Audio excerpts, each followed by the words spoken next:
Ütü gününden oğlar. Ütü gününden. Oğlarım, çeyiz alatın buraya.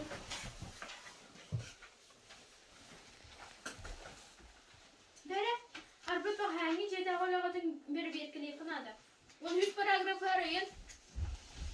Kaya, Alyoşa, doğru bu hıtağını Beyte. kayda oğlatı beyteci. Yagalım umurda. Doğru ceda oğlagatın onlar burada kudu. Sıragal cetim. Peki ordugu doğru. Ordugu. Bu, bana orbutlar celer olmadı kundu. Ne sıragal cebeti? Biri nerede terak edin?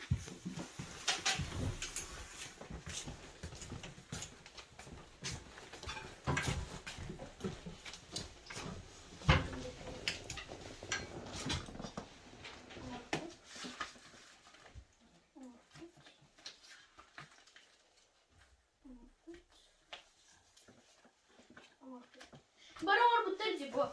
Eller orbada kunmakta.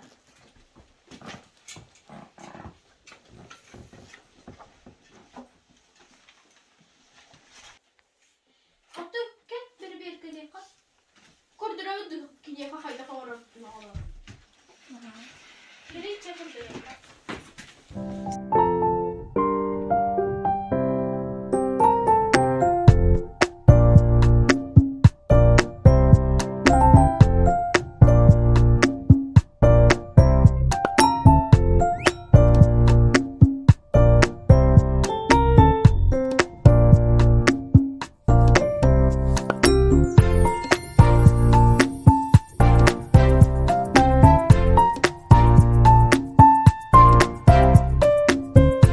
Sanaağın uğru doğalır. Açığa vardı tıbılı.